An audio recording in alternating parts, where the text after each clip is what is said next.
हरिः ओम। जन्माद्यस्य यतोन्मयादितरतः अर्थेष्वभिज्ञस्वराट् तेने ब्रह्महृदाय आदिकवये मुह्यन्ति यं सूरयः। तेजो वारिमृदां यथा विनिमयो यत्र त्रिसर्गो मृषा धाम्ना स्वेन सदा निरस्तकुहकं सत्यं परं धीमहि। सृष्टिस्थित्यप्यहेया नियतिदृशितमो बन्धमोक्षाश्च यस्मात् अस्य श्री ब्रह्मरुद्र प्रभृतिसुरनरद्वीषशत्रुत्मकस्य विष्णोर्व्यस्ताः समस्ताः सकलगुणनिधिः सर्वदोषव्यपेतः पूर्णानन्दाव्ययो यो गुरुरपि परमश्चिन्तयेतं महान्तम्। धर्मप्रोज्झितकैतवोऽत्र परमः निर्मत्सराणां सतां वेद्यं वास्तवमत्र वस्तु शिवदं तापत्रयोन्मूलनं। श्रीमद्भागवते महामुनिकृते किं वा परैः ईश्वरः सद्यो हृद्यवरुध्यतेऽत्र कृतिभिः शुश्रूषुभिस्तक्षणात्। निगमकल्पतरुर्गलितं फलं शुकमुखादमृतद्रवसंयुतं पिबत भागवतं रसम् आलयम्। मुहुरहो रसिकाः भुवि भावुकाः अभ्रमं भङ्गरहितम् अजडं विमलं सदा आनन्दतीर्थमतुलं भजे तापत्रयापहम्। भवति यदनुभावादेडमूकोऽपि वाग्मी जडमतिरपि जन्तुर्जायते प्रज्ञमौलिः। सकलवचनचेतो देवता भारती सा मम वचसि निधत्तां सन्निधिं मानसे च।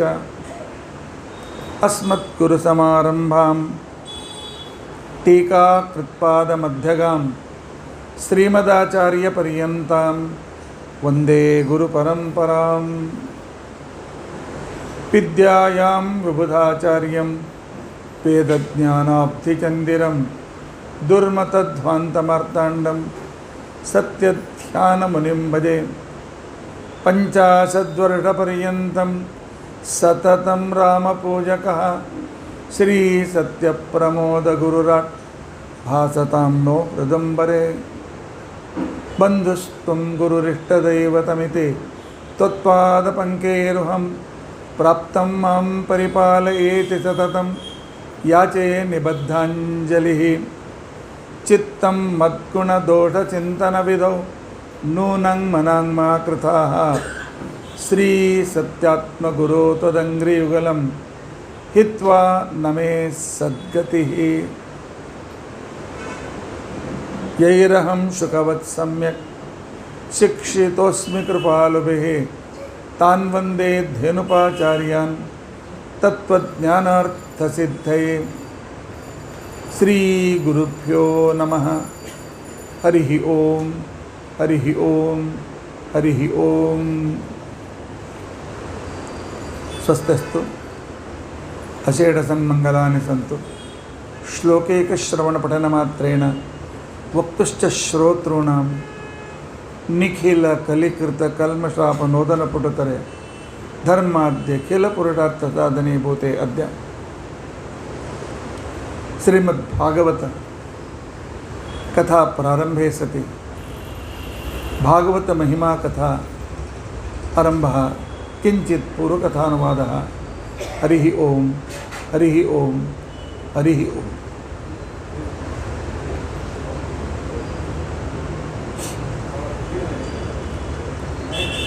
अधिक श्रावण मास जिसे पुरुषोत्तम मास में बोलते हैं, श्रावण मास इस बार अधिक मास आया हुआ। यह अधिक मास का मतलब क्या है? हमारे यहाँ दो तरह की कालगणना प्रचलित है। एक है सूर्यमान, सौरमान, और दूसरा है चांद्रमान। दो तरह के दैनिक गणना, दो तरह के पंचांग की गणना हमारे यहाँ प्रसिद्ध है। सौरमान के अनुसार एक साल पूरा होने के लिए 365 दिन लगते हैं, 365 डेज। अर्थात सूर्य 12 राशियों में घूमने के लिए, अर्थात सूर्य अपनी जगह पर ही रहता है, राशियाँ घूमती रहती हैं, तो उस दृष्टि से 365 दिन लगते हैं। और चांद्रमान अर्थात चंद्र की गति, तो उससे भी थोड़ा वेगवान होने के कारण चांद्रमान मास में, अतः जिसे हम चैत्र मास, वैशाख मास, ज्येष्ठ मास इत्यादि बोलते हैं, इसे यह चांद्रमान मास गणना है। सौरमान में मेष मास, वृषभ मास ऐसा गणना की जाती है।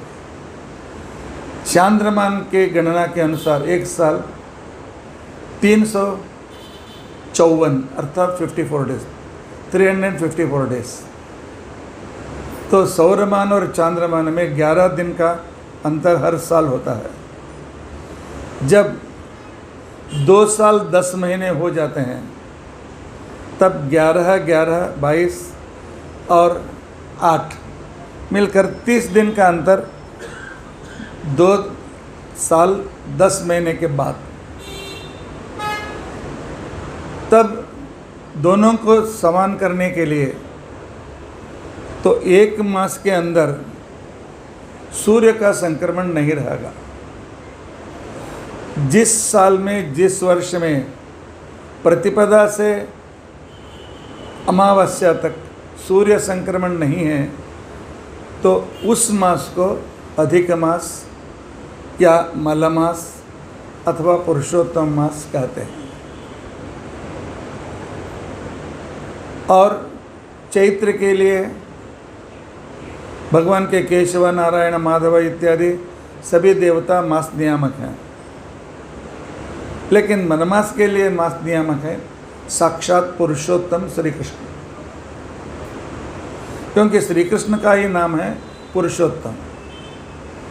क्षराक्षरम अतीतोहम अक्षरादपि चोत्तमः अतोस्मि लोके वेदे च प्रथितः पुरुषोत्तमः।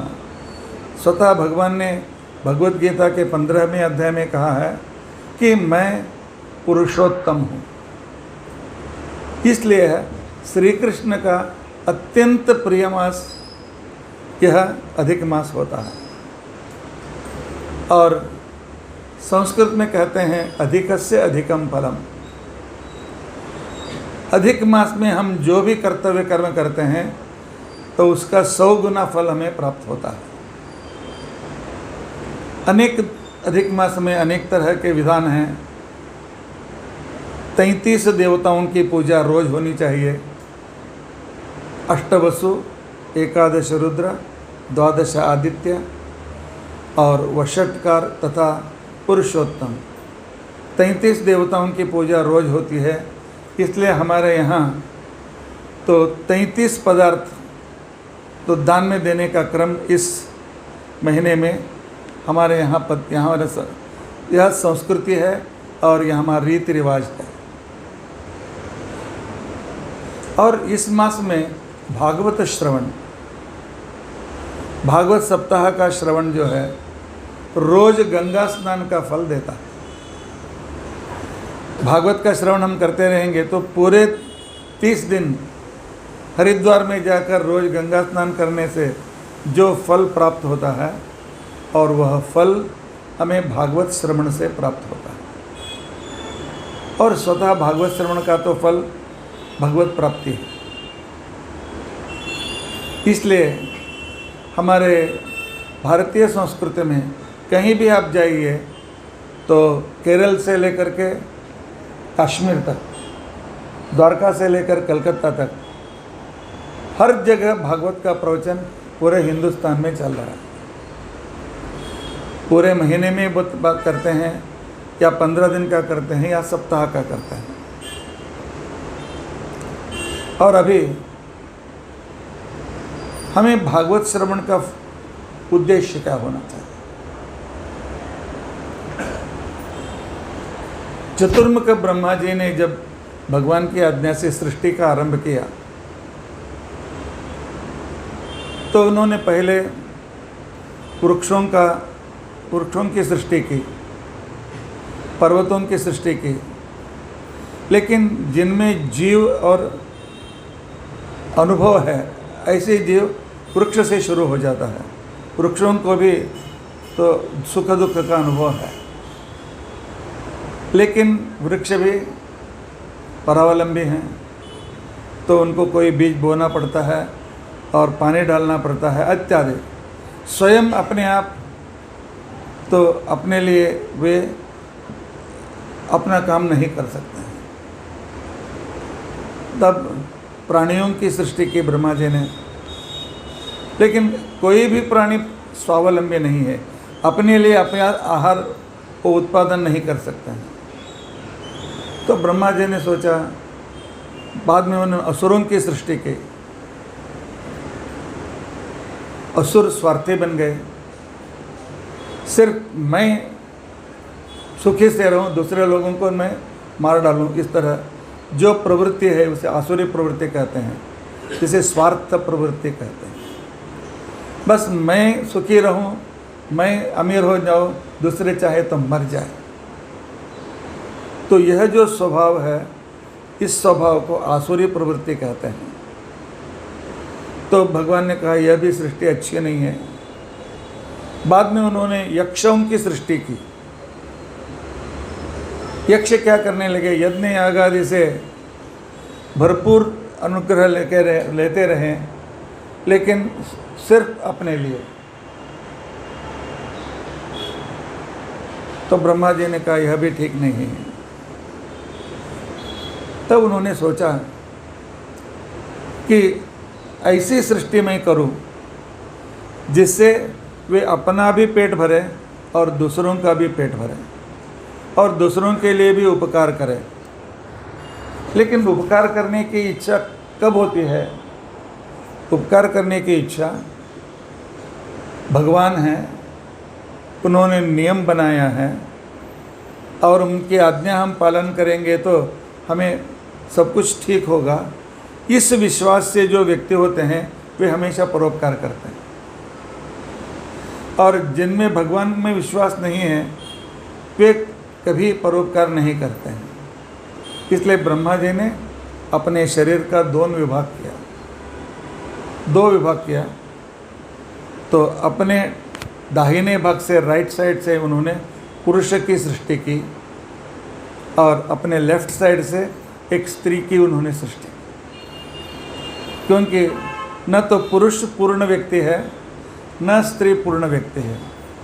जब दोनों आपस में आते हैं तो प्रोडक्शन कर सकते हैं, चाहे प्राणियों में हो चाहे वनस्पतियों में हो। पुरुष स्त्री का संगम होना बहुत जरूरी है। इसलिए उन्होंने प्रथम पुरुष की सृष्टि की, उसका नाम उन्होंने रखा मनु, अर्थात मनु मन का धर्म से रह करके तो स्वयं और दूसरों के लिए अपनी ज़िंदगी जिए और भगवान की प्राप्ति करे। जिस भगवान से सब कुछ पाया है और उसकी प्राप्ति करने की कोशिश करे। और स्त्री वह है जो इस पुरुष के काम में हमेशा सहायक होकर के, जिसे हम बैकबोन कहते हैं, सहायक होकर के इसकी सृष्टि के कार्य में आगे बढ़े। तो पहले व्यक्ति का मनु नाम रखा, पहले स्त्री को उन्होंने रखा शतरूपा, और उन्हें बहुत खुशी हुई क्योंकि यह मनु अर्थात मानव जो है वह अपने लिए खेती करता है और अनेक धान उगाता है, सिर्फ अपने लिए नहीं दूसरों को भी वह बांटता है। और इतना ही नहीं, यह जो भी उपकार भगवान से प्राप्त किया है उसका उपकार स्मरण करके भगवत प्राप्ति के लिए कोशिश करता है। अर्थात मनुष्य का सबसे पहला उद्देश्य है उस भगवान को प्राप्त करना, क्योंकि नियम ऐसा है, मनुष्यता कृतज्ञता में रहती है। जो व्यक्ति जिससे उपकार पाता है उसे याद नहीं है तो वह मनुष्य नहीं है, वो प्राणी से भी बदतर है। कथा सरित सागर में एक कथा आती है। एक राजकुमार था, तो उसे घर में ही सब तरह के शस्त्रास्त्र की विद्या दी जा रही थी, लेकिन अभी तक वह फील्ड में नहीं गया था। 16-17 साल की उम्र होगी। एक दिन घर में बताए बिना वह अपने हाथ में धनुष्य बाण धारण करके शिकार करने के लिए निकल पड़ा। कोई शिकार मिलता है, कोई प्राणी मिलती है तो उसे मार दे, यहाँ वहाँ ढूंढ रहा था। लेकिन अपने पीछे से बहुत नज़दीक से ही एक सिंह का सिंहध्वनि उसे सुनाई दी। वो मुड़ करके देखता है 10 फीट के अंदर एक शेर खड़ा है और इस पर वो कूदने की तैयारी में है।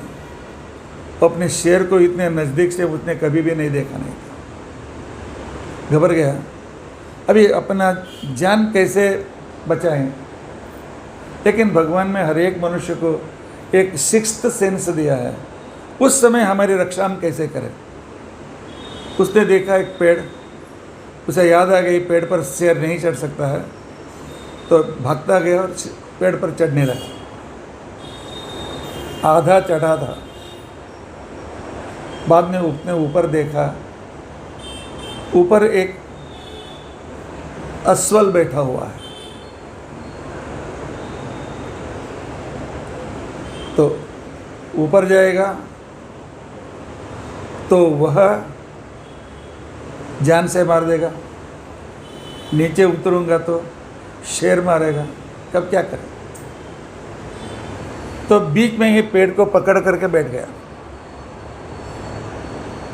शाम हो गई, नींद आ रही थी, हाथ लूज हो रहा था।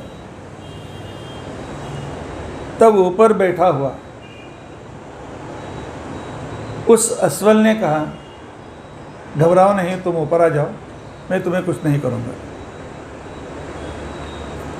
और तुम अपने आराम से ऊपर जा कर के बैठ जाओ, कहीं पर टहनी पर आराम से बैठो।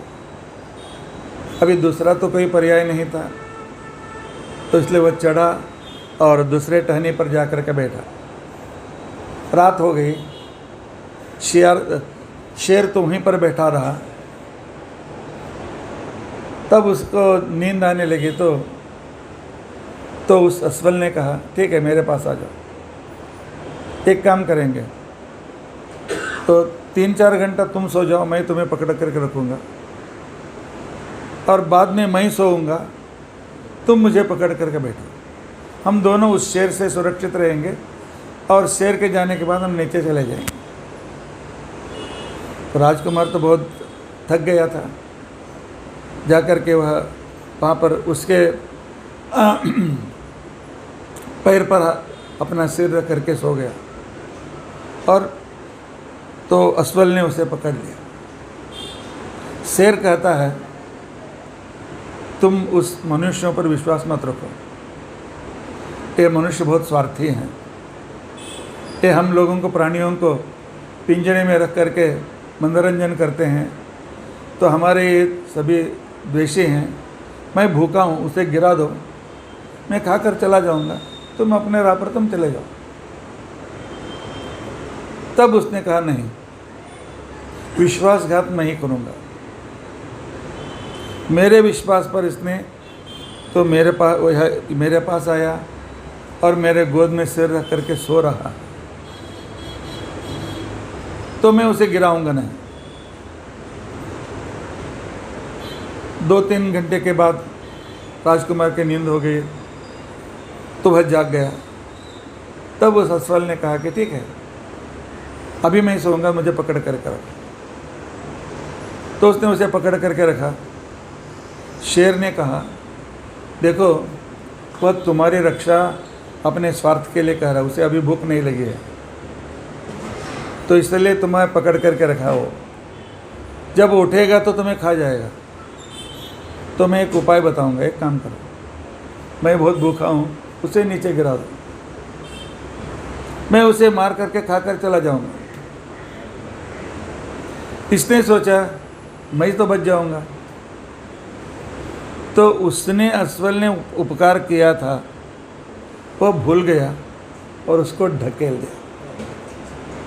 लेकिन उसी समय उसको जाग आ गई तो नीचे नहीं गिरा, फिर एक टहनी को पकड़ करके पेड़ के ऊपर ही रहा और आहिस्ते से चढ़कर आ गया।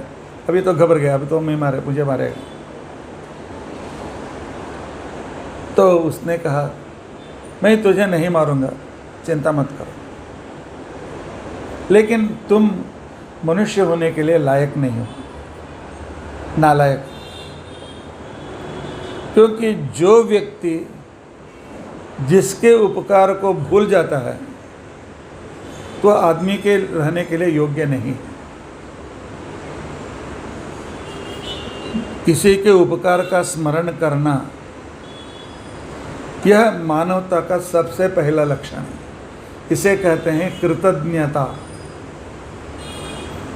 और जिस व्यक्ति में कृतज्ञता नहीं है तो उस व्यक्ति को मानव के रूप में जिंदा रहने के, मैं पशु होकर के तुम्हारी रक्षा की लेकिन तुमने मुझे ढकेल दिया।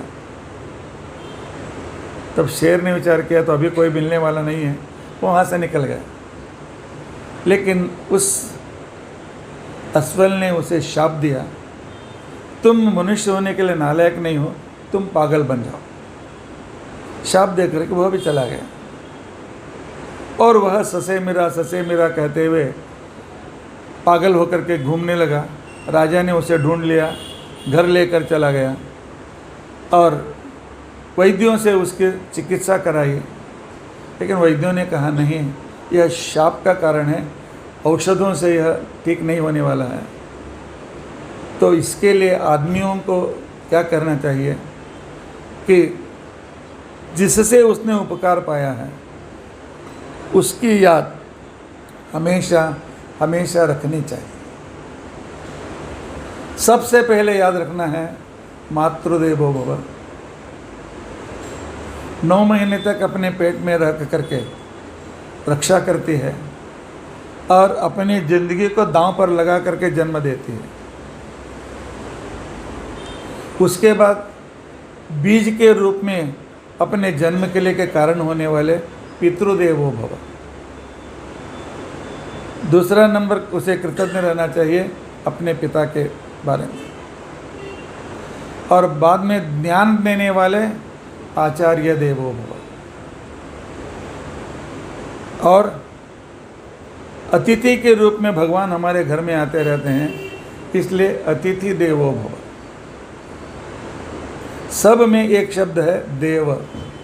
मातृदेवो भव, पितृदेवो भव, अतिथि देवो भव, आचार्य देवो भव।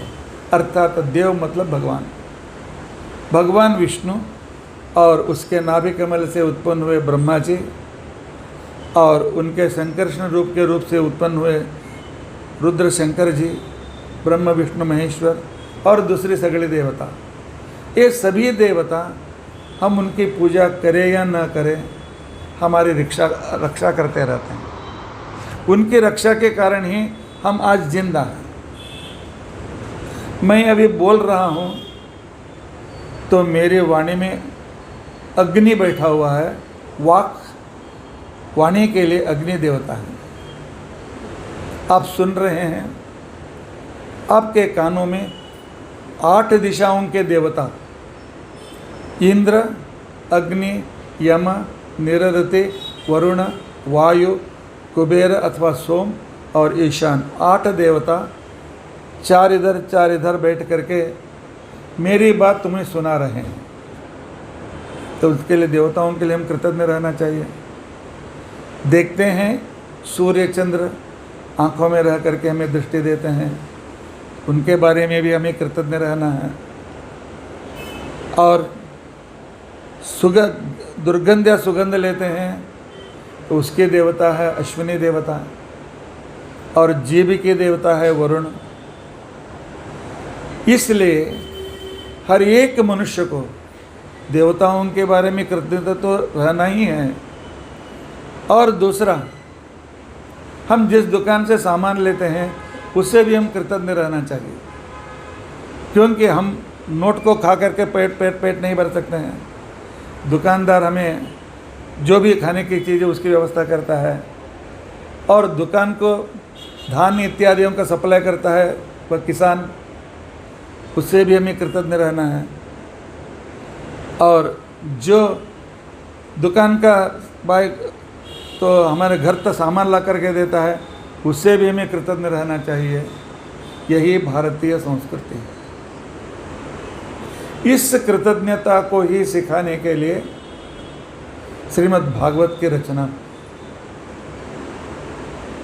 जिससे थोड़ा भी आप उपकार पाते हैं, इसलिए उसे कहते हैं भागवत।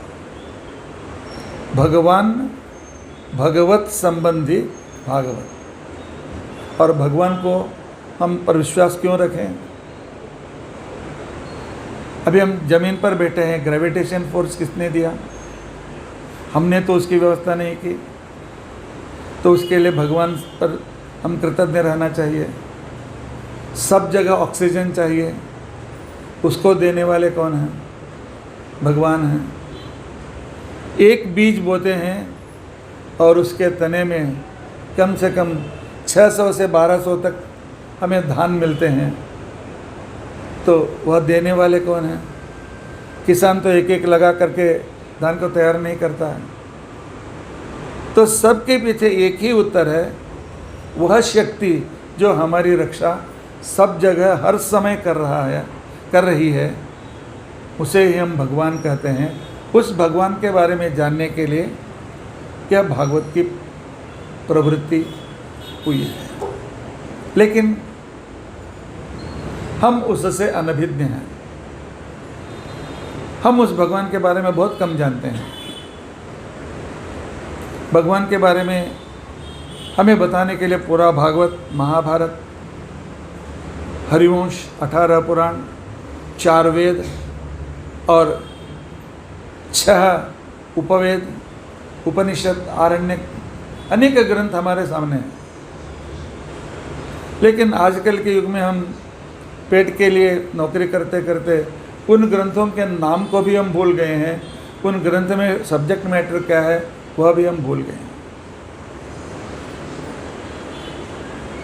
अज्ञान हमें जो है, इसलिए हमें अधर्म की ओर हमें लेकर जाता है। और हमें तीसरा दोष जो है वह दोष है,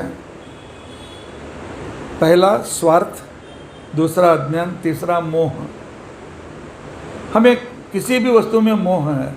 किसी को लगता है कि रोज़ सिनेमा देखें, किसी को लगता है कि घूमते रहें, किसी को मोह है खेलने में, किसी को मोह है अपने सिर्फ पढ़ते रहने में, इत्यादि। इस मोह में पढ़ करके हम भगवान को भूल जाते हैं। अर्थात भगवान से हम दूर होने के लिए 3 कारण हैं। एक है स्वार्थ, दूसरा है अज्ञान, तीसरा है मोह। यही भागवत के मूल में, ये 3 प्रश्न हमारे मूल में हैं। अर्थात प्रैक्टिकल भागवत कोई अंधविश्वास की कथा नहीं है। अतः 7 दिन तक हम कहानी सुनते सुनते मनोरंजन करें, मनोरंजन का ग्रंथ नहीं है। हमारी जिंदगी में हमें मार्गदर्शन देने वाला है। हमको भगवान तक पहुंचना है। क्यों? भगवान तक नहीं पहुंचेंगे तो रोज़ हम जो पाप करते हैं उसका अकाउंट में लिखा जाता है, जो पुण्य करते हैं वह भी अकाउंट तैयार होता है। तो मरने के बाद पाप और पुण्य के कारण नरक और स्वर्ग में भगवान कुछ समय तक हमको रखते हैं, फिर जन्म के लिए यहाँ पर भेजते हैं। जन्म लेना यह जो प्रोसीजर जो है बहुत कठिन है, बहुत दुखदायी है, क्योंकि जीव को भगवान बादल पर रखते हैं और वहाँ से हम पानी के साथ नीचे गिरते हैं। हर एक जीव को किसी फील्ड में गिरना है। गिरते समय, उतने ऊपर से नीचे गिरते समय जीव को लगता मैं कहाँ गिरता हूँ। एक खेत में गिरा अच्छा है, गटर में गिरा तो, या किसी आग के ऊपर गिर गया तो, या किसी पत्थर पर गिर गया तो, उस समय उस दुख को उसे सहन करना है। बाद में भगवान उस जीव को, जो आदमी आहार खाते हैं चावल गेहूँ इत्यादि, उसके धान के अंदर उसे प्रवेश देता है। और काम करने वाला भी भगवान ही है। उस समय हमें तो खेत में जो धान तैयार होते हैं उसमें रहना पड़ता है। 2-3 महीने जो अच्छे तरह से पकने के बाद, जो सूखने के बाद निकालते हैं, तब तक धूप को सहन करना है।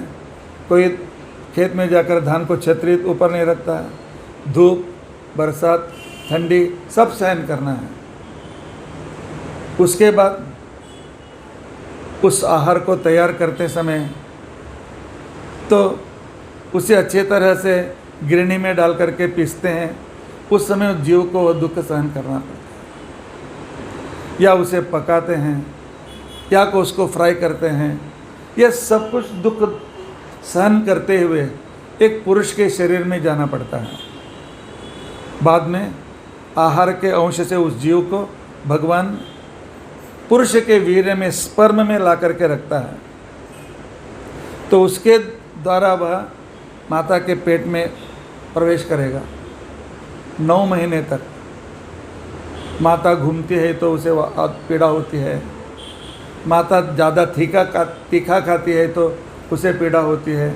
कभी कभी उपवास रहेगा तो उसे पीड़ा होती है। 9 महीने तक आप समझ लो तो गर्भाशय का जगह कितना है, बहुत छोटा। आपका हाथ पैर बांध करके एक ही जगह पर एक छोटे से रूम में डाल दिया जहाँ पर हाथ पैर पसारने की जगह नहीं है, कितना दुख होगा। वह दुख 9 महीने तक सहन करना पड़ता है। और माता के शरीर से बाहर पड़ते समय दुख, और शैशव में दुख। भूख लगी है तो रोता है। माँ समझती है कि पेट बिगड़ गया है, इसलिए और भी भूख लगने की दवा देती है। कभी अजीर्ण हुआ है, रो रहा है, तो माता समझती है कि भूख से रो रहा है, और भी खिलाते और भी पीड़ा होती है।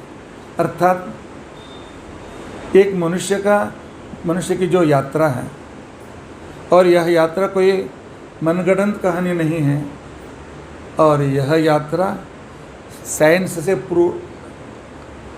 विज्ञान से भी यह निश्चित रूप से स्वीकृत है। बाल्य में अनेक तरह के दुख, तरुण होने के बाद अनेक तरह की इच्छाएं, सब इच्छा पूर्ण नहीं होते हैं, तब अनेक चिंता दुख, और संसार चालू होने के बाद पत्नी पति बच्चे, उनके बीच में समय भी नहीं मिलता है, और बुढ़ापे में अनेक तरह के रोगों से पीड़ा, फिर एक दिन मरना, फिर इसी चक्र में घूमते रहना। इस दुख का अंत कैसे करें? क्योंकि इस तरह के विचार सिर्फ आदमी को छोड़कर दूसरे किसी को नहीं आते हैं। प्राणी जन्म जो है, प्राणी कृमि कीट जो भी जन्म है, वह दुख भोगने के लिए हैं। वे सोच नहीं सकते कि इस चक्र से मैं कैसे बाहर आऊँ, तो उतनी बुद्धि भगवान उनको नहीं दी।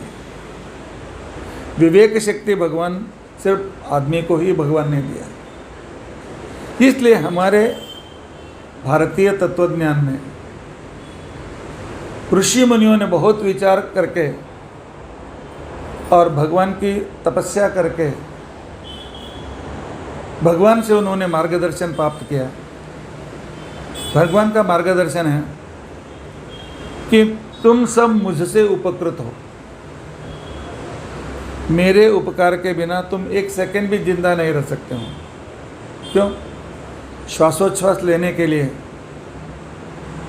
तो कोई पंप को रोज हमेशा घुमाते रहते हैं क्या? हार्ट को शुद्ध करने के लिए उसको कुछ पंप ने हमने रखा है क्या? और ब्रेन काम करने के लिए हमने कुछ बटन तैयार किया है क्या? नहीं। हर सेकेंड भगवान की कृपा पर हम जीवित हैं। भगवान कहता है कि मेरे इन उपकारों को समझ लो। मेरे उपकारों को जब तुम समझने लगोगे तब तुम क्या करोगे?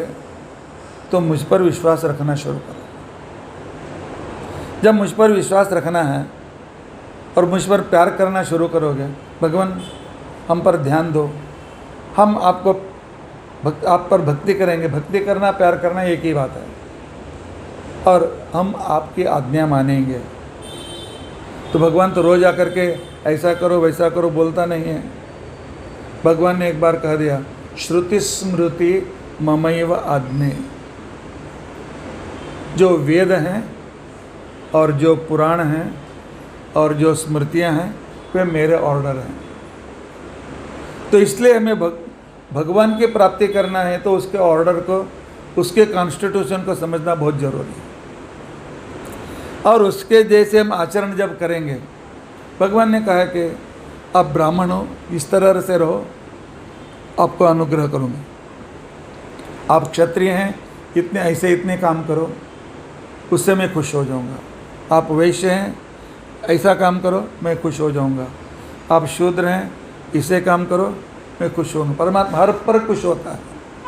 भगवान के सामने ब्राह्मण क्षत्रिय वैश्य पार्शलिटी नहीं है। हर एक व्यक्ति भगवान को प्राप्त करने के लिए ही मनुष्य जन्म लिया है। लेकिन भगवान ने उनकी योग्यता, उनके मन की और पुराने कर्म और उनके स्वभाव, योग्यता इत्यादि समझ करके अलग अलग वर्णों में उसने जन्म दिया है। कोई वर्ण बड़ा नहीं, कोई वर्ण छोटा नहीं। सब वर्ण ही अपने जगह पर परिपूर्ण हैं। सभी वर्ण अत्यंत श्रेष्ठ हैं। भगवान को प्राप्ति करना बहुत जरूरी है। तो इसके लिए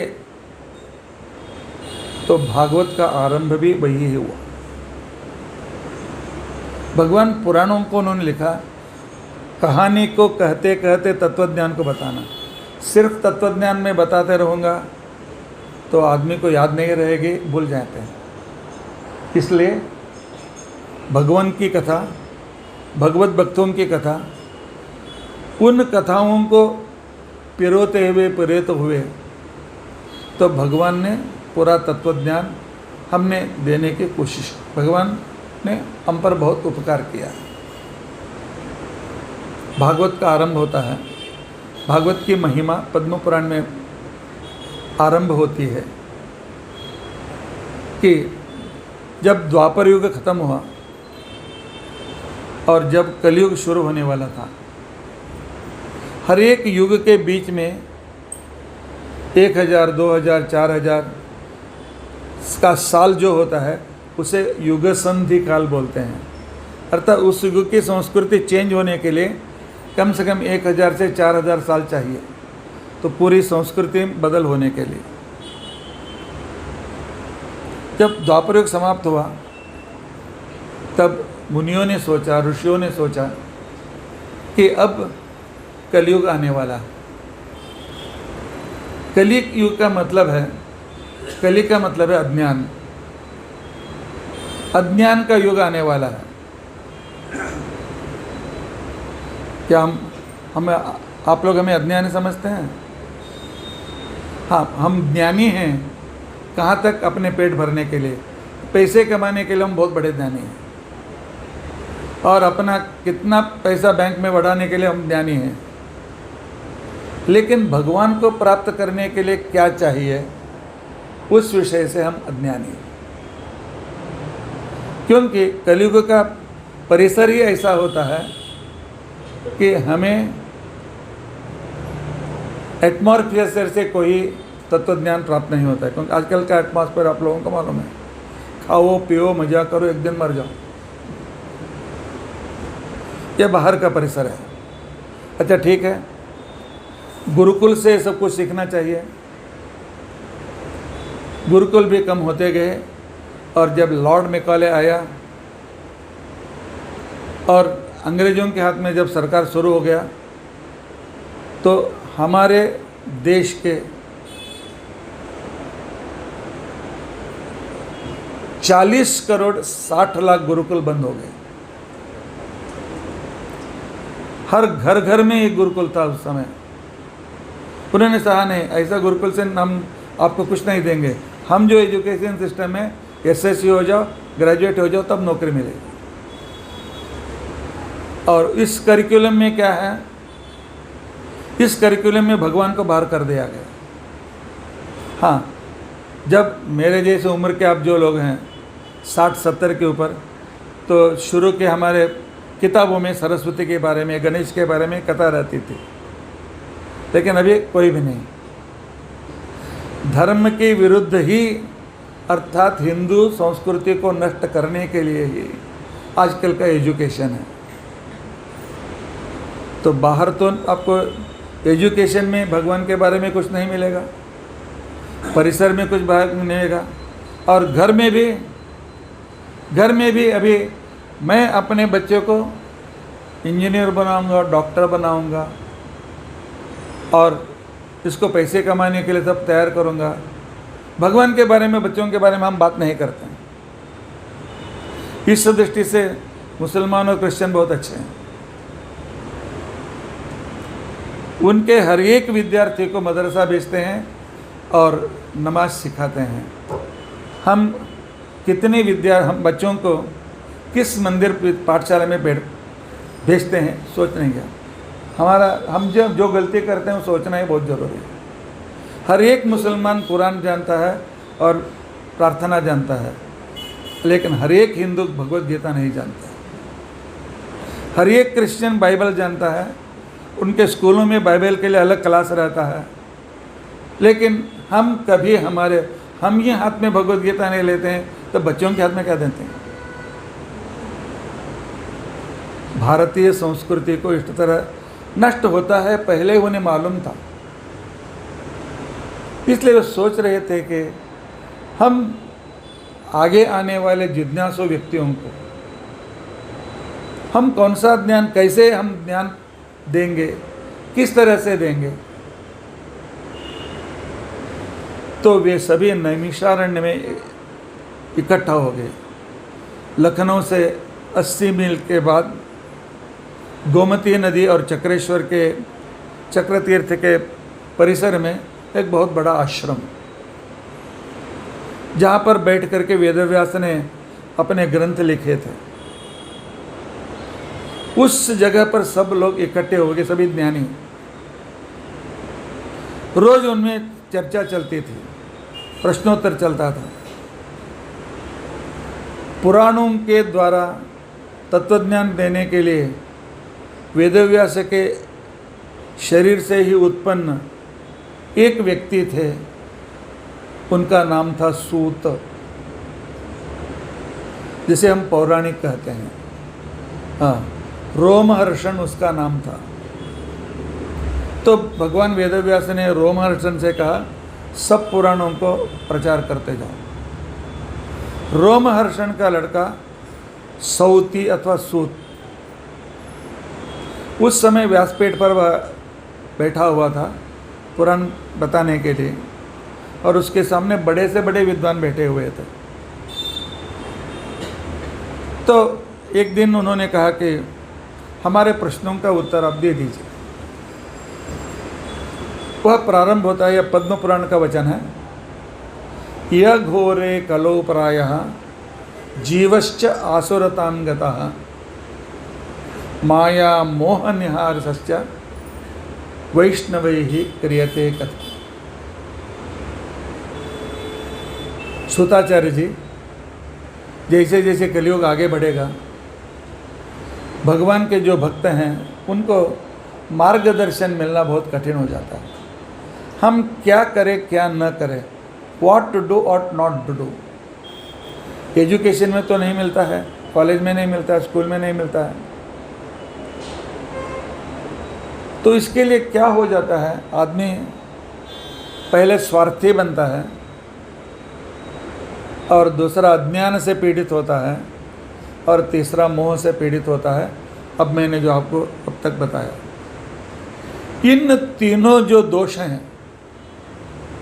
उसे दूर करने के लिए उपाय क्या है। स्वार्थ मनुष्य से जाना चाहिए और अज्ञान जाना चाहिए, मोह जाना चाहिए। इसका उपाय आप हमें बताइए। तब सूताचार्य जी कहते हैं कि ये तीन जो हर्डल हैं, हम भगवान को हमको बहुत दूर रखते हैं। स्वार्थी व्यक्ति भगवान के पास नहीं जाते हैं, अज्ञानी व्यक्ति नहीं जाते हैं और मोहित व्यक्ति भी इन वस्तुओं के पास रहते हैं, भगवान तक नहीं जाते हैं। भगवान तक जाने के लिए तीन हर्डल बीच में हैं।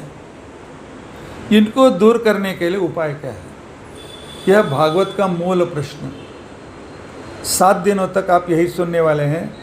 तो भक्ति क्या होती है, ज्ञान क्या होता है और उसके साथ मोह को छोड़ने के लिए वैराग्य क्या होता है।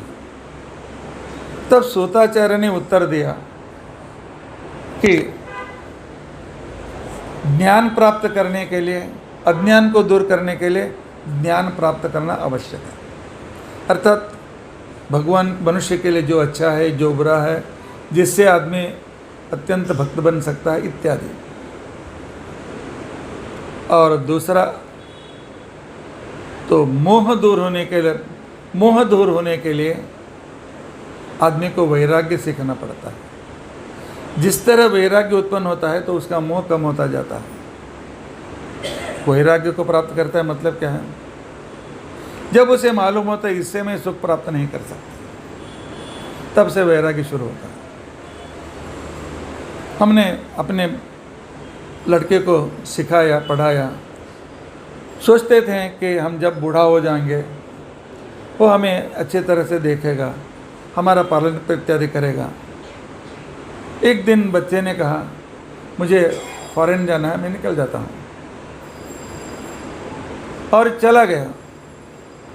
और बुढ़ापे में मैं यहाँ छोड़कर नहीं आ सकता हूँ, इंडिया में आकर क्या करूँ, मुझे कुछ नहीं मिलने वाला है। तब हमारा मोह चला जाता है कि यह आदमी जिसके लिए हमने बहुत खर्चा किया, जिसके लिए हमने लोन लिया, जिसके लिए हमने सब कुछ किया, लेकिन वही हमारा हाथ छोड़कर चला गया है। या फॉरेन जाने से छोड़ता है या शादी होने के बाद वह कहता है कि आपके साथ मेरी पत्नी नहीं रह सकती है। तो उसने कहा है रहना है तो अलग घर करो, नहीं है तो मैं तुम्हें छोड़ जाऊंगी, इसके लिए मुझे अलग घर करना है। उस समय हमारा मोह चला जाता है, लेकिन बहुत लेट हो जाता है। तब तक लेट हो जाता है, पहले ही हमें यह बुद्धि नहीं आती। तो इसके लिए मोह को दूर करने के लिए वैराग्य का उत्पन्न होना अभी से मालूम पड़ना पड़ेगा कि तो न तो घर, न पैसे, न पुत्र, न संबंधी, न पत्नी, न पति, हमेशा 100% हमारा उपकार नहीं करते हैं, यह फैक्ट है। लेकिन बाल्य से लेकर अब तक बुढ़ापे में भी और मरने के बाद हमारे साथ आने वाला एक व्यक्ति है, वह है भगवान। उसके शरण में जाएंगे, हमारी समस्या दूर हो जाती है।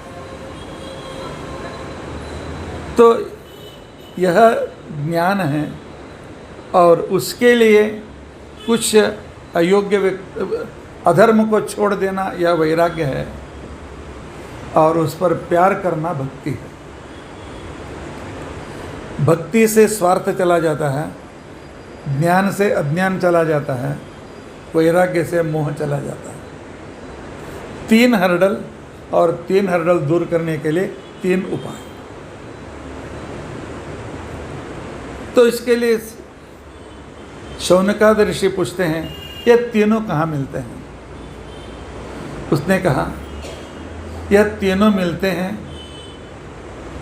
भागवत में।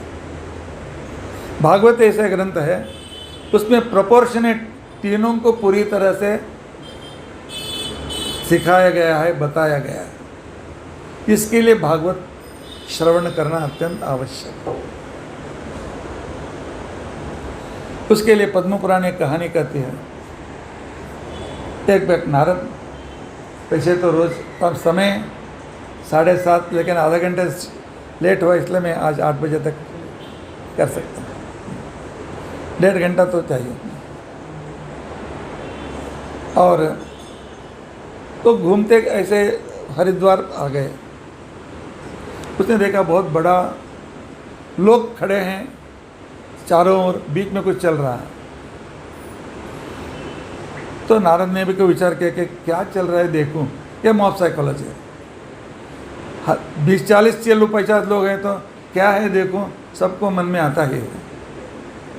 तो उन्होंने कहा थोड़ा बाजू बाजू बाजू करके अंदर जा करके देखते हैं। एक विचित्र दृश्य था। एक युवती बता रही थी कि दोनों मेरे लड़के हैं, मर रहे हैं, कोई उसे बचाओ। एक जगह पर एक आदमी बूढ़ा हो करके ऊर्ध्व श्वास ले रहा था और यहाँ भी एक बूढ़ा ऊर्ध्व श्वास ले रहा था, लेकिन वह कहते हैं दोनों मेरे बेटे हैं, उनको आप बचाओ। नारद ने कहा माँ अभी जवान है, तरुणी है, और बेटे ये बूढ़े कैसे? थोड़ा और भी आगे बढ़ गए। उस स्त्री ने जब नारद को देखो, ओ नारद जी आइए आइए, आपको मैं पहचानती हूँ। तो उस समय नारद जी ने पूछा आप कौन हो? तुम तो युवती हो, ये दोनों बूढ़े कैसे? तुम्हारे लड़के बूढ़े कैसे? तब उसने उत्तर दिया अहम भक्ति ऋतिख्याता इमो मय तनयों स्मृतो उत्पन्ना द्रविड़े चाहम कर्नाटे वृद्धिंगता क्वचिन क्वचिन महाराष्ट्रे गुर्जरे तो अधमताम गता। उसने कहा मेरा नाम है भक्ति। लोग जब भी उन्हें भय आता है तो संकट के समय में वेंकटरमण का ध्यान सबको आता है, उसकी याद आती है। पहले याद नहीं थे, संकट के समय में याद आते हैं। इसके लिए लोग कम से कम जब त्रास व पीड़ा होती है उस समय भगवान उद्धार करो, आपको मैं प्यार करता हूँ, आप मेरे स्वामी हैं। कम से कम इतना तो भक्ति कहते हैं, इसलिए मैं जिंदा हूँ, मैं अभी भी जवान हूँ। लेकिन ये दोनों व्यक्ति हैं ज्ञान और वैराग्य। ज्ञान प्राप्त करने के लिए हमारे साधन कितने हैं? 4 वेद, 125 उपनिषद, 8 आरण्यक, 4 ब्राह्मण और 6 शास्त्र, 18 पुराण और उसके पर अनेक व्याख्यान। और हमारी दुर्गति है, इनका नाम भी हमें मालूम नहीं, सब्जेक्ट मैटर तो बहुत दूर है। हम वेद को हाथ में करके पढ़ने की कोशिश नहीं करते हैं। कॉमिक पढ़ते हैं, कादम्बरी पढ़ते हैं या कुछ टाइम पास करते हैं, लेकिन जिससे भारतीय संस्कृति जिंदा रह सकती है उनको हम नहीं देखते हैं। इसलिए ज्ञान को कोई पूछने वाला नहीं है, कलयुग में मर रहा है। और तब यह है वैराग्य। आदमी को वैराग्य नहीं चाहिए। शास्त्रों में क्या कहा गया है कि अभक्ष भक्षण मत करो। जिसका भक्षण करने से आदमी में तमोगुण ज़्यादा होता है उसे छोड़ दो। छोड़ने के लिए हम तैयार नहीं हैं। जो भी बनाओगे भगवान को भोग लगा करके खाओ, नहीं कौन बनाते बैठेगा। पार्सल फ़ोन किया तो पार्सल आ जाएगा, जोमेटो पोमाटो टमाटो सब आ जाएंगे, कौन बनाएंगे? किसने बनाया, किस स्वभाव से बनाया, किस विचार से बनाया, कुछ सोचते नहीं। नियम है, घर में स्नान करके पवित्र हो करके भगवान का नाम लेते हुए रसोई बनाओ और उसी से खाओ। उसमें सत्व गुण भरा हुआ रहता है, उससे सात्विकता आती है। ये सब कुछ मत करो, एकादशी उपवास करो, नहीं हमसे नहीं होता। अभी चातुर्मास्य है, 1 महीना तरकारी छोड़ दो, 1 महीना दही छोड़ दो, 1 महीना दूध छोड़ दो, 1 महीना सब दाल छोड़ दो। सब कुछ हमसे नहीं होता। वैराग्य किसी को नहीं चाहिए। शरीर को हमें श्रम देना पड़ता है, हम शरीर को श्रम देने के लिए तैयार नहीं है। इसलिए ही सब लोगों को हर तरह के श्रम नहीं है, इसलिए डायबिटीज़ कॉमन है और बीपी कॉमन है और दूसरे सब कॉमन है, क्योंकि शरीर को हम श्रम ही नहीं देते हैं। परिश्रम देने के लिए हम तैयार नहीं हैं। बिना फैन के हम नहीं रह सकते हैं। आदमी को क्या चाहिए, मैं कुछ भी बिना उसके बिना भी रह सकता हूँ। इसलिए पहले कुछ लोग सन्यासी लोग, ऋषि लोग क्या करते थे, धूप में नदी के किनारे गड्ढा बना करके बैठ जाते थे। यहाँ चारों ओर आग जलाते थे, उसके बीच में रह करके मुझे कुछ भी नहीं होगा।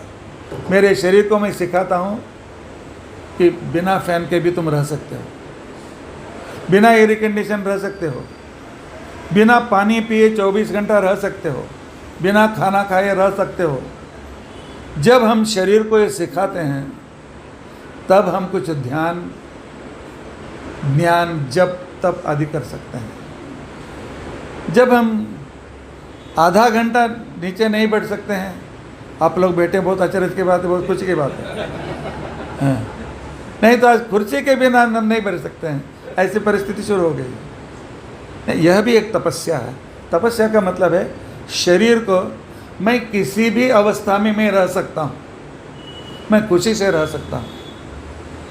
आज इलेक्ट्रिसिटी गई, चलेगा। 8 दिन तक फैन नहीं चला, चलेगा, मैं जिंदा रह सकता हूँ।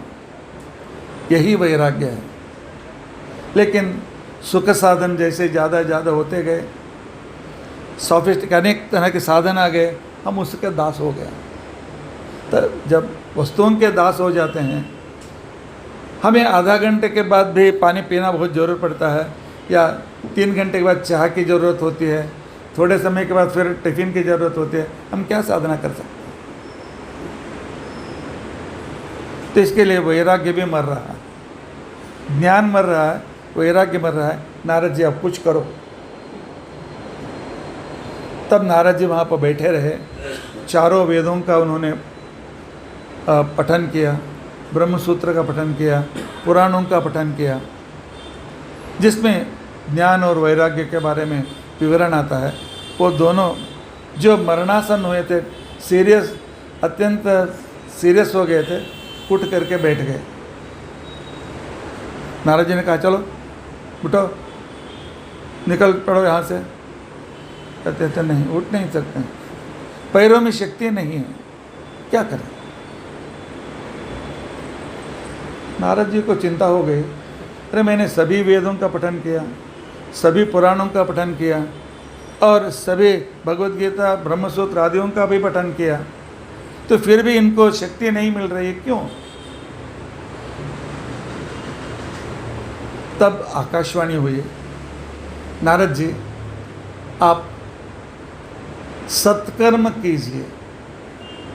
सत्कर्म करने से ये दोनों भी जवान हो जाएंगे, घूमना शुरू करेंगे। तो सत्कर्म का मतलब क्या है? नारद जी ने कहा मैंने अपना सब काम छोड़ करके 5-6 घंटा से यहाँ बैठा हूँ, वेद पठन कर रहा हूँ और पुराण पठन कर रहा हूँ, इससे भी ज़्यादा सत्कर्म कौन सा है? तो उन्होंने कहा इधर ही बैठा रहो, मैं जान करके आता हूँ सत्कर्म क्या होता है। तो हर एक आश्रम में जाते थे, नारद जी आपसे भी हम क्या ज़्यादा जानते हैं, हम भी कुछ नहीं जानते, आप ही बताओ। जब बद्रिकाश्रम में घूम रहे थे नारद जी, तब ब्रह्मा जी के मानस पुत्र सनक, सनंदन, सनत सुजा, सनत कुमार, सनत सुजा, ये चारों करोड़ों वर्षों से हैं, लेकिन फिर भी 5-6 साल के जैसे ब्रह्मचारी के रूप में हैं। अपने योग से उन्होंने अपने शरीर के वृद्धि को रोक दिया गया। पंचषड्ढाय नार्भाभा पूर्वेशाम अपि पूर्वतः। तो उनसे पूछा नारद जी ने, सनत कुमार ने कहा ठीक है, तुमने वेदों का पठन किया लेकिन उसका अर्थ नहीं बताया। मैं 7 दिन यहाँ पर 1.5 घंटा, एक दिन ऋग्वेद, एक दिन यजुर्वेद, एक दिन पठन करूँगा। आपको कुछ में समझ में नहीं आया तो एक दिन आओगे, तीसरे दिन से 2-4 लोग बैठेंगे, क्योंकि जिनको व्यवस्थापक है वही बैठेंगे, दूसरे कोई नहीं बैठेंगे। जब तक वो समझ में नहीं आता है, जब सब मन को कन्वीनियंस नहीं होता है, तब तक कौन सुनने के लिए तैयार नहीं होता। आपने, नारद जी ने आपने वेदों का पठन किया, लेकिन वेदों को जानने वाले कितने लोग हैं? आपने ब्रह्मसूत्र का पठन किया, उसको जानने वाले कितने लोग हैं? एक काम करो, इस वेदों का, इन उपनिषदों का, इन पुराणों का, ब्रह्मसूत्र, भगवद गीता, गायत्री, सबका जो सार रूप में, कथा के रूप में एक ग्रंथ को लिखा है वेदव्यास जी ने, उसका नाम है भागवत। वेद उपनिषद सारात जाता भागवती कथा। वेद उपनिषद में भी जो सब्जेक्ट है, जो विचार है, उसे कथा के रूप में जोड़ करके भागवत में रखा गया। गायत्री भाष्य रूपोसो वेदार्थ परिभ्रमितः। जो रोज गायत्री मंत्र हम बोलते हैं, इसका अर्थ विस्तार क्या है? उसका अर्थ विस्तार ही है भागवत है। सभी वेदों का सारभूत है श्रीमद् भागवत। तो इसके लिए नारद जी एक काम करो, जाओ उनके सामने भागवत का प्रवचन करो, तो ज्ञान वैराग्य भी उठ जाएंगे। तो उन्होंने कहा, आप तो भगवान ब्रह्मा से आपने सुना है, आप भी आइए भागवत कथा कीजिए। जब सनक सनंदन आकर के उन्होंने भागवत की कथा की, तो अपने माँ के जैसे ज्ञान और वैराग्य भी तरुण बन गए और तीनों नमस्कार करके निकल पड़े। इसलिए ज्ञान, भक्ति, वैराग्य जो भगवत प्राप्ति के लिए मुख्य साधन है, इन तीनों के साधनों का विवरण ही श्रीमद् भागवत है। इसके लिए भागवत का श्रवण सिर्फ अधिक मास में नहीं, बारंबार बार बार, कम से कम हर साल एक बार सुनना बहुत जरूरी है। और हमारे सामने और दूसरी एक बड़ी समस्या है। कौन सी समस्या? अब तो मनुष्य जन्म मिल गया, बाल्य में हमने शास्त्रों का अध्ययन नहीं किया, तारुण्य में नहीं किया, अभी 40 साल के ऊपर, 50 साल के ऊपर हमें हो रहा है। अभी हम सोच रहे हैं कि कुछ भजन करें, ज्ञान प्राप्त करें, भगवान के बारे में जान लें, लेकिन जानने का पोर्शन इतना बड़ा है, हम 30-40 साल के बाद शुरू करके हम पूरा नहीं कर सकते। पूरे भागवत को जानने के लिए 7 दिन नहीं, 70 साल भी कम पड़ते हैं। तब क्या करें? इसके लिए एक ही उपाय है, भगवान इस जन्म में कितना पोर्शन कवर करेंगे तो ठीक है, अगला भी मनुष्य जन्म दीजिए और हम इस कोर्स को आगे बढ़ाएंगे, पूरा करेंगे। वैसे तो 8वें साल से इसका अध्ययन शुरू होना चाहिए, हम 60वें साल से शुरू करते हैं, बहुत लेट से शुरू करते हैं। तो इसके लिए ज्ञान का जो भी पोर्शन है उसे पूरा करने के लिए किसी को 1 जन्म, किसी को 2 जन्म, किसी को 4 जन्म लगते हैं। तो हमें अभी से प्लान करना है, अगला जन्म भी हमें मनुष्य जन्म मिलना चाहिए। अगला जन्म मनुष्य जन्म मिलने के लिए क्या करना चाहिए? हमारे शास्त्रों में कहा गया है, जब हमारे पिता माता मर जाते हैं तो पहले 10 दिन का जो विधि विधान है, पहले दिन से दाह के साथ ही, उनके शरीर के दाह के साथ ही क्रियाकर्म शुरू होता है। लेकिन आजकल हम 5वें 5वें दिन, 7वें दिन, 9वें दिन, 10वें दिन से बुकुर करते, नहीं, गलत है। तो पहले दिन से 10वें दिन तक जो क्रियाकर्म है उससे एक नया शरीर प्राप्त होता है। और 11वें दिन उस शरीर में शक्ति लाने वाले वसुरुद्र आदित्यों की पूजा होती है। 12वें दिन पितृगण में हमें उनके साथ मिलाया जाता है।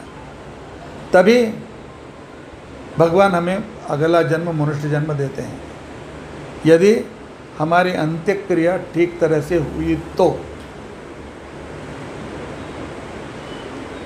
कराने वाले पुरोहित भी अज्ञानी हैं, उनको भी पूरी तरह से नहीं आता है।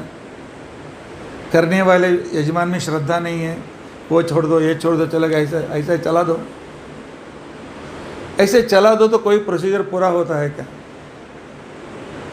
केमिस्ट्री में 2-3 वस्तुओं को मिलाते समय 1 मिलीग्राम कम हुआ तो भी रिजल्ट नहीं आता है।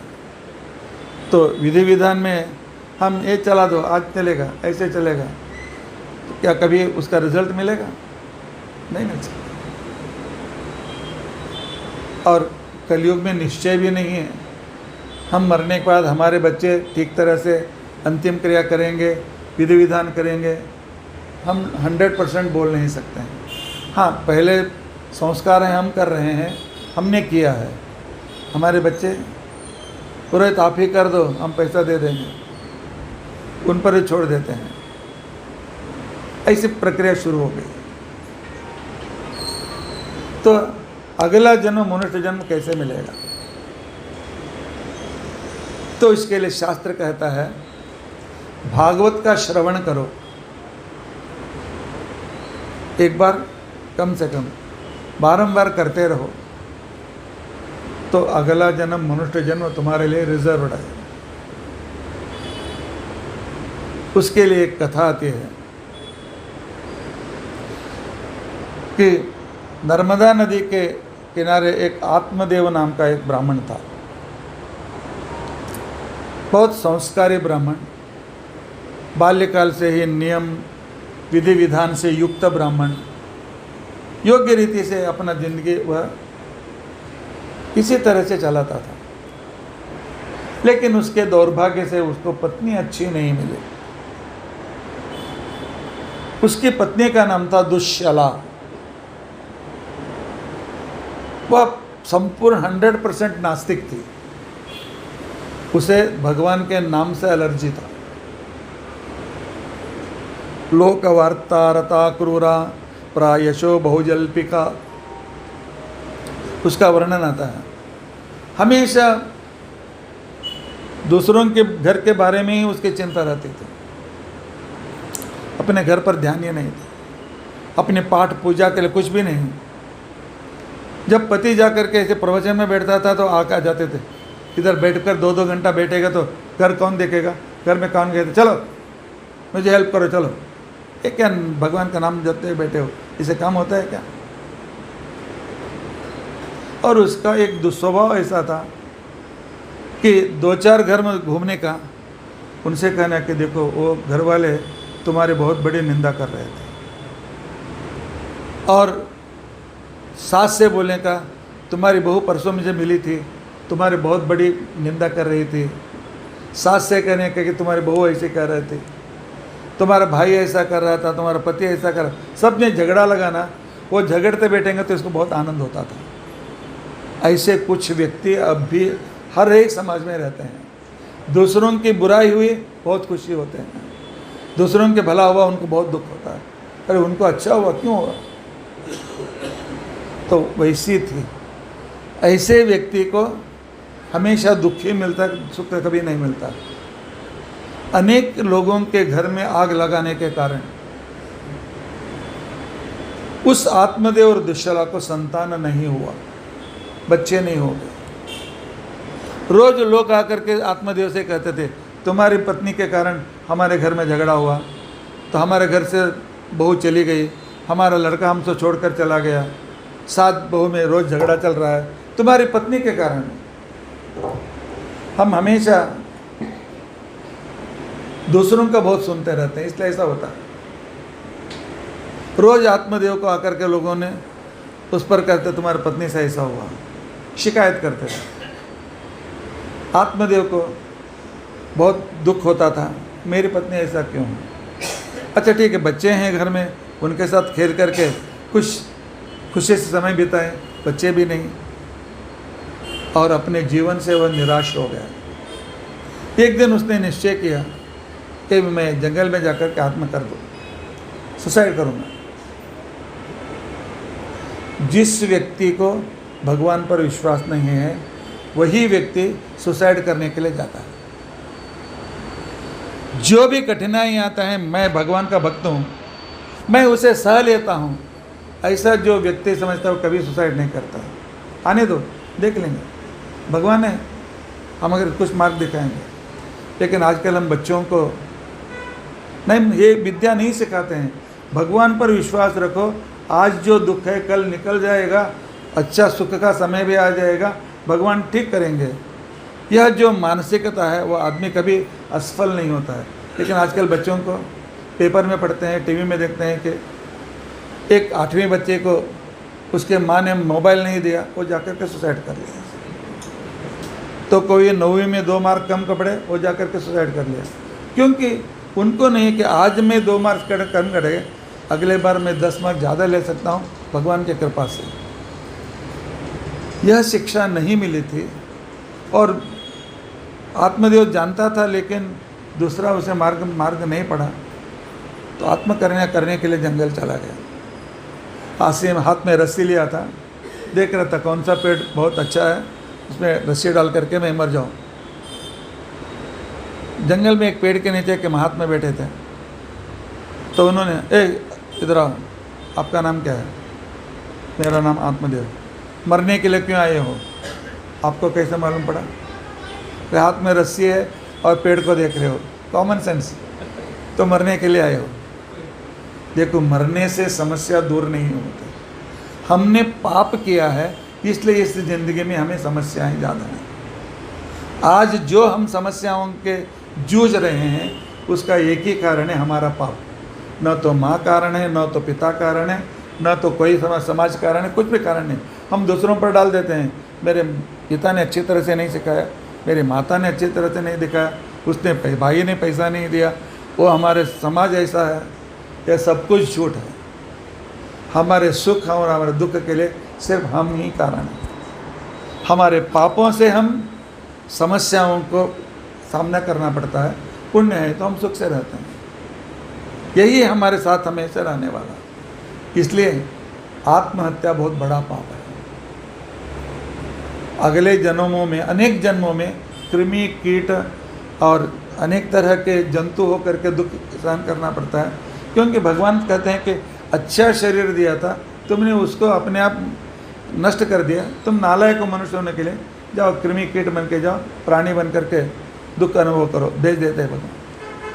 किसी को किसी भी हालत में आत्महत्या नहीं करना, भागवत का पहला संदेश है। समस्याओं के सामने जाओ, एक दिन ऐसा आ जाएगा, क्योंकि यह साइकिल है। एक बार दुख ऊपर आता है, सुख नीचे चला जाता है, फिर दुख नीचे चला जाता है, सुख ऊपर आ जाता है। एक काम करो, संतान नहीं है इसलिए दुखी हो ना, एक काम करो, मैं एक फल देता हूँ, ये फल ले लो, अपनी पत्नी को खाने के लिए दे दो, वह गर्भिणी होगी। और अच्छा लड़का उत्पन्न होने के लिए 4 नियम पालन करना पड़ेगा। तो पहला नियम है कि सत्य बोलना, सच बोलना, पहला नियम है। यहाँ पर सच का दूसरा अर्थ है शास्त्र के अनुसार रहना। शास्त्र जैसे हमें कहता है कि तुम्हें कैसा रहना है, शास्त्रों में बताया गया है। सत्यम। दूसरा है पवित्र बनो, शरीर से पवित्र बनो, हमेशा स्नान आदि करके शुद्ध रूप से रहो, और अपने काम अत्यंत पवित्र काम करो। किसी से रिश्वत मत ले लो, किसी को टोपी मत डालो, किसी को मत फंसाओ, क्रिया से पवित्र रहो और मन से पवित्र रहो, किसी का बुरा मत बना करो, और आहार पवित्र आहार स्वीकार करो। यह शौचम, इससे क्या होता है, भगवान के हम बहुत नज़दीक जाते हैं। और तीसरी बात है करुणा दया दिखाओ। आपके पास शक्ति है, शक्ति से दूसरों की सहायता करो। आपके पास पैसे हैं, पैसे से दूसरों की सहायता करो।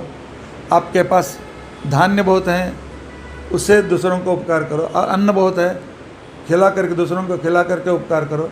लेकिन भगवान का एक नियम है, तुम जो करते हो रिबाउंड में 1000 दुगुना तुमको मैं देता हूँ। तुमने दया दिखाई गरीब के ऊपर, मैं 1000 गुना तुम पर दया दिखाता हूँ। तुमने दूसरों को सुखी रखा, मैं तुम्हें सुखी रखूँगा। तुमने दूसरों की पीड़ा दी, मैं तुमको भी पीड़ा दूंगा। जो करोगे उससे मैं 1000 गुना करके तुम्हें वापस दूंगा। इसके लिए दया, परोपकार, सत्य, ये जीवन के भगवान के अत्यंत प्रिय गुण हैं। भगवान की कृपा चाहिए, ये पालन करना ही है। एक भक्तंतु भोजनम, खाना खाओ जितना हजम होता है उतना ही। ज़्यादा खाना खाओगे शरीर बढ़ता जाएगा, बीपी शुगर सब कुछ शुरू हो जाएगा, तो मैंने दिए हुए शरीर को तुम बर्बाद कर देते हो। आहार ले लो, पवित्र आहार ले लो, और जितना तुम्हें हजम होता है, एक बार का, इससे तुम्हें भूख नहीं लगती है तो एक ही बार खाओ। 2 बार चाहिए 2 बार खाओ, लेकिन हजम होना चाहिए। जीभ की रुचि है, ये देखा वो खाया, ये देखा वो खाया, ये मिला वो खाया, नहीं। पशु भी ऐसा नहीं करते हैं। जब पशुओं का पेट भर जाता है, उनके सामने कुछ भी डालो, देखते हैं चले जाते हैं, खाते नहीं हैं। ले हम मनुष्य ऐसे हैं जो बिना आवश्यक के हम खाते हैं। एक भक्तंतु भोजनम, ये 4 नियम, आहार पर नियंत्रण, शरीर का आरोग्य, और दूसरों पर उपकार दया करना, जिससे भगवान की दया और भगवान का उपकार हमें प्राप्त होता है।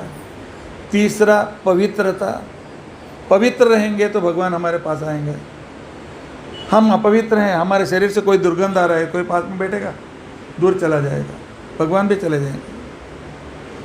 और तीसरा है, भगवान ने नियम जो बनाए हैं, तो मनुष्य को ऐसा रहना है, ब्राह्मण को ऐसा रहना है, क्षत्रिय को ऐसा रहना है, गृहस्थ आश्रम को ऐसा रहना है, ब्रह्मचारी को ऐसा रहना है।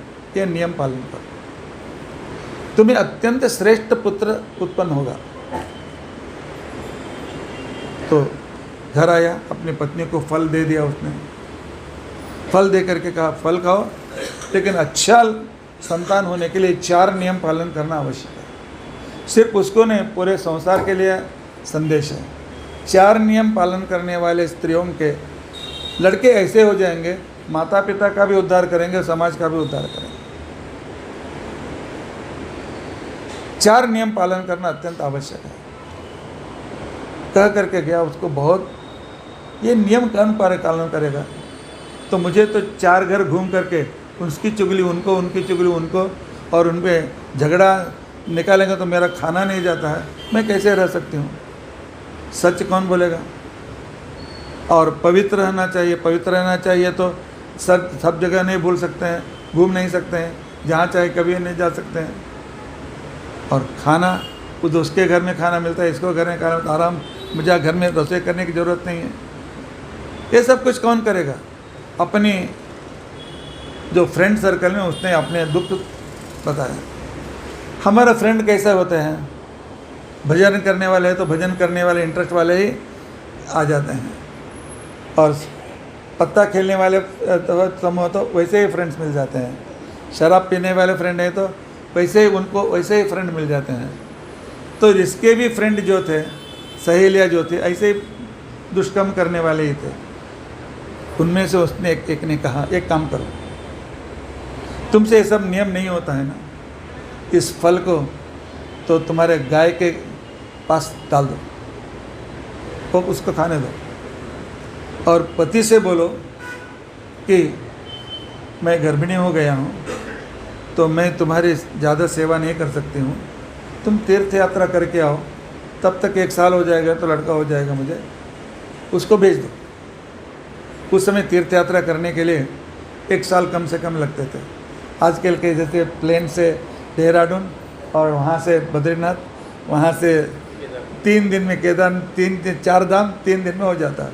ऐसा नहीं, इसको यात्रा नहीं कहते हैं। हर एक जगह सज्जनों से मिल करके सब ज्ञान प्राप्त करने आने के लिए यात्रा कहते थे। तो उसको बहुत खुशी है, मेरी पत्नी को ऐसा अच्छा स्वभाव मिल गया, तो वो यात्रा के लिए चला गया।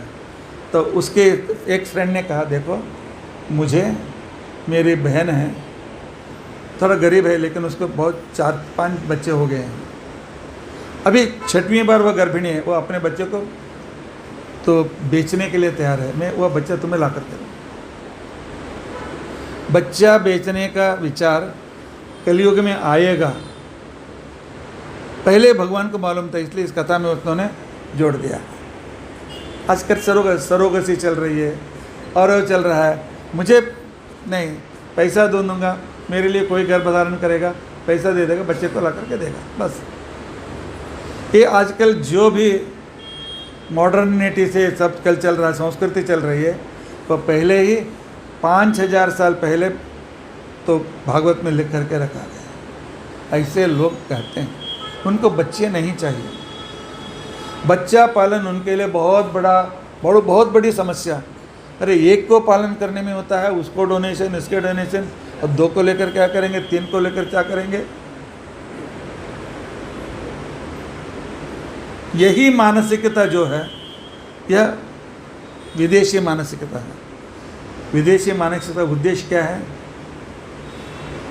भारतीय हिंदू लोगों की संख्या कम करना। आचार्य जी पॉलिटिक्स नहीं बोलते हैं, फैक्ट बोलते हैं। हिंदू का संतान कम होना चाहिए, हमारा संतान ज़्यादा होना चाहिए। 30% हो गया, हम मांगना शुरू करेंगे। 50% हो गया, उनको भगा देंगे और हम ही राज्य करेंगे। आजकल कितने देश ऐसे बर्बाद हो गए आपके सामने। अब सिर्फ 2 देश रह गए हैं, नेपाल और हिंदुस्तान। दूसरे सभी देश म्लेच्छ के देश हो गए हैं। जैसे अपनी संख्या बढ़ाना, 4-4 बेबियाँ, 4-4, 16, 25, 30 बच्चे। ये गुरुजी को भागवत के लिए बुलाया कि पॉलिटिक्स लेक्चर के बुलाया, ऐसा मत सोचो। यह विचार भागवत में शुरू से है। अपनी संख्या कम मत करो। जैसे संख्या कम हो गई, तुम्हारी संस्कृति नष्ट हो जाएगी। और आज ये दोष जोड़ करके कम से कम 40 देश ऐसे हैं जो दूसरी संस्कृति के थे, लेकिन बाद में दूसरी संस्कृति से मिल करके उनको भगा दिया। पूरा सब देश, सीरिया चला गया, वो चला गया, ईरान चला गया, दूसरे अनेक देश चले गए। और हिंदुस्तान में भी बंगाल, केरल जाने के रास्ते में है। हाँ, कुछ गया था, नागालैंड और आसाम गए थे, फिर थोड़ा लौट रहे हैं। कारण है उत्तम संतान प्राप्त करें। क्या आजकल के 50-60 के लोग जो इधर यहाँ हैं, आपके घर में 4 बच्चे, 5 बच्चे, 6 बच्चे थे, क्या सब भूखे हैं? एक से एक अच्छे जगह पर हैं। हम सोचते हैं कि हम बच्चों को पढ़ाते हैं, इसके लिए बच्चा ज़्यादा नहीं चाहिए। अरे हर एक बच्चा अपना जो भाग्य अपने साथ लेके आता है, हम कौन देखने वाले हैं? अपने आप आगे बढ़ करके पढ़ेगा। लेकिन यह संस्कृति जो है, हिंदू धर्म को नष्ट करने की संस्कृति है, इसको हम जानना बहुत अनिवार्य है। नहीं तो जो 8% थे, अभी 26% हो गए हैं ऑफिशियली, वैसे तो 30% हैं। 2048 में ये 50% हो जाएंगे। तब आपको ये सब कुछ छोड़ना पड़ेगा, आपको भी गौमांस खाना शुरू करना पड़ेगा। हमारे बच्चों को या हमारे उनके बच्चों के बच्चों को यह परिस्थिति आने वाली है। अब आज भी हम जागे नहीं तो, यह भागवत का संदेश है। उसने अपने पति को भेज दिया, दूसरे बच्चे के हम खरीद लेंगे, चलो हम नहीं, तो हमें नहीं चाहिए, हमें वो कष्ट नहीं उठाना है। लेकिन याद रखना बहुत जरूरी है, मानव के, मनुष्य के स्वभाव में हेरिडिटी बहुत इंपॉर्टेंट है।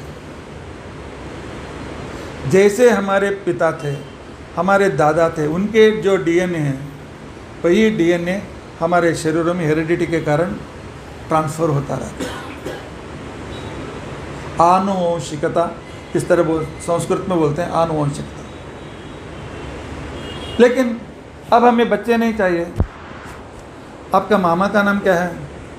नहीं, मैं माँ ही अकेले, मेरे पिता के लिए लड़की है, मामा नहीं है।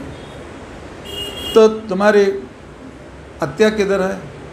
तो मेरा पिता अकेला लड़का था, मामा आजकल नहीं मिलते हैं, और अभी मौसी नहीं मिलती है, क्योंकि एक एक लड़के, दो दो लड़के। मौसी का संबंध निकल गया, मामा का संबंध निकल गया, काका का संबंध निकल गया, चाचा का संबंध निकल गया, सब एक एक, और एक एक फैमिली नष्ट हो रहे हैं। यही परिस्थिति आएगी, 5000 पहले भागवत में लिख करके रखा है।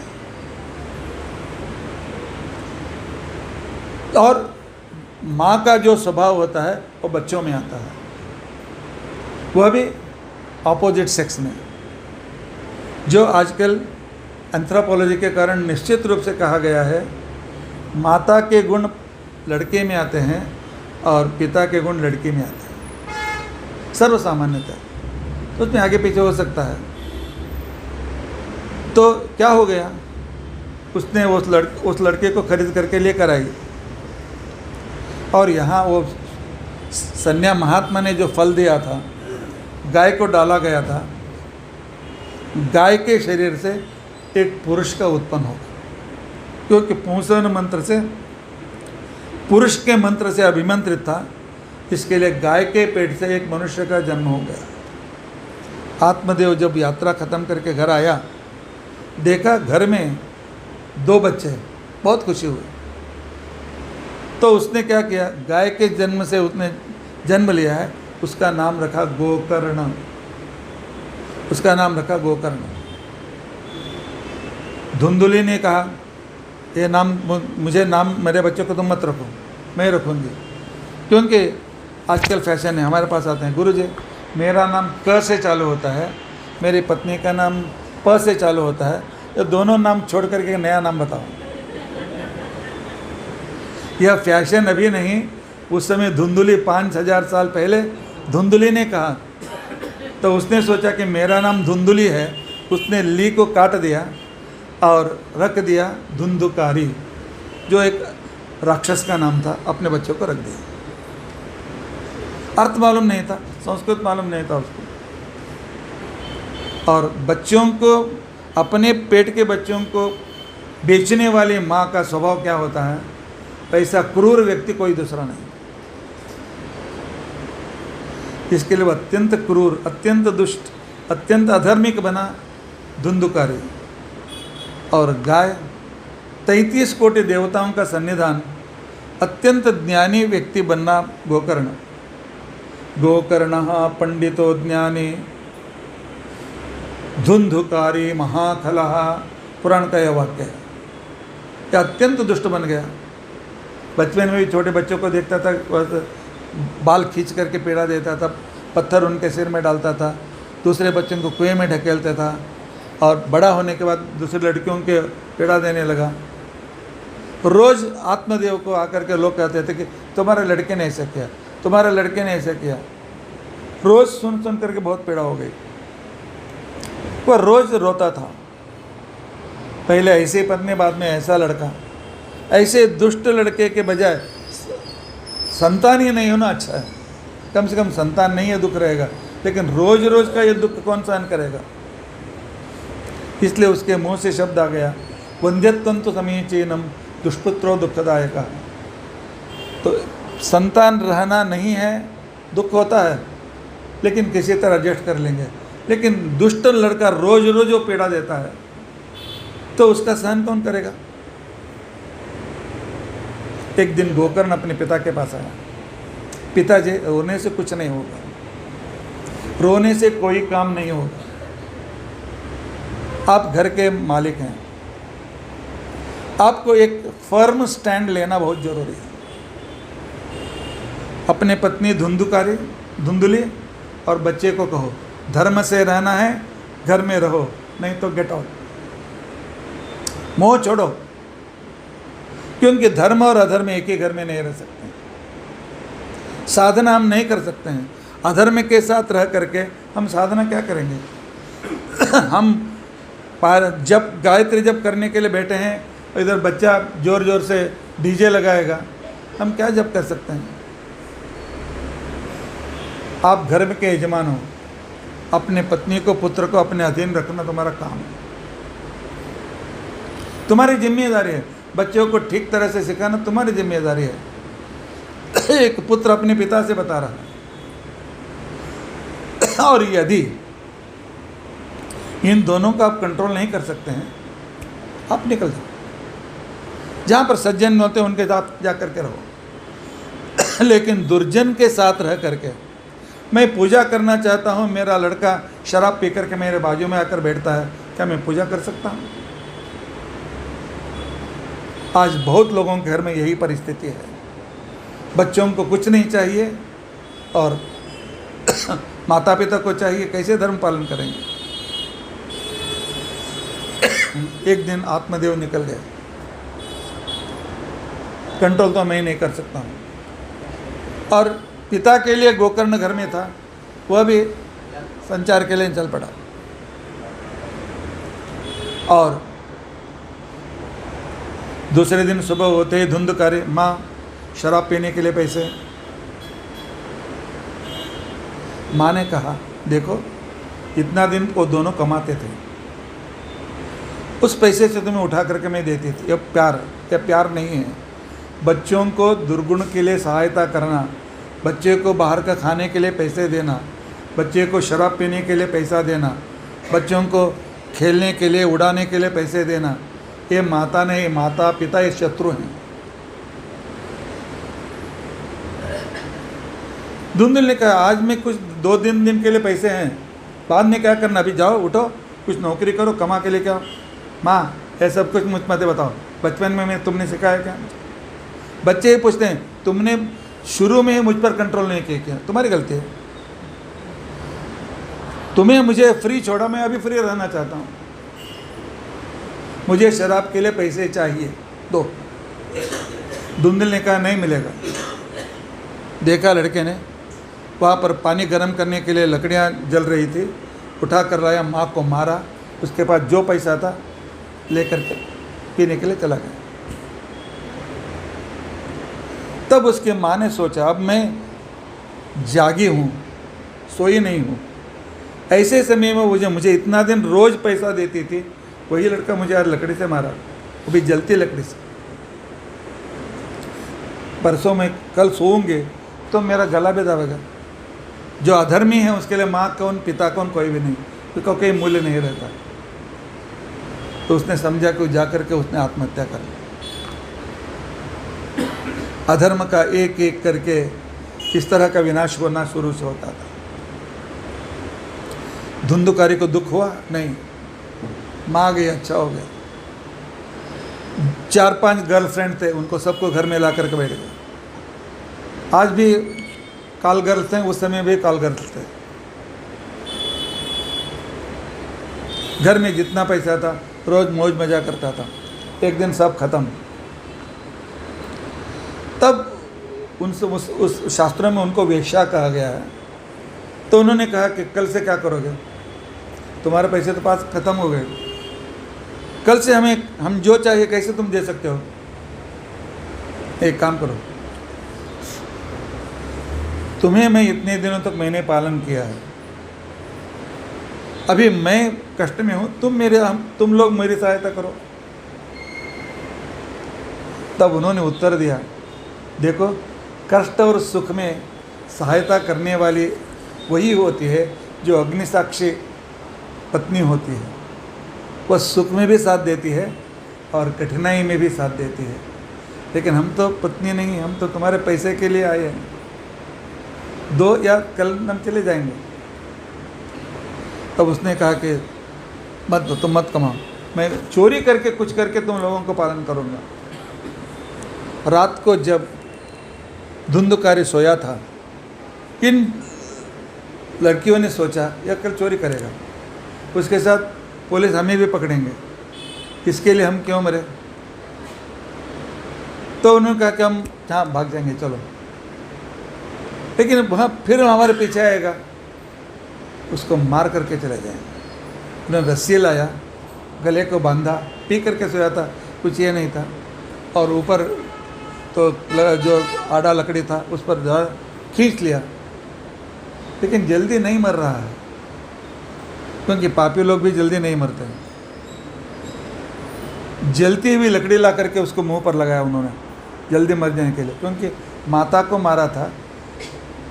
बड़ा पाप इसी जन्म को भोगना पड़ता है। अत्युत्कटे पुण्य पाप ही सदैव फलमश्नुते।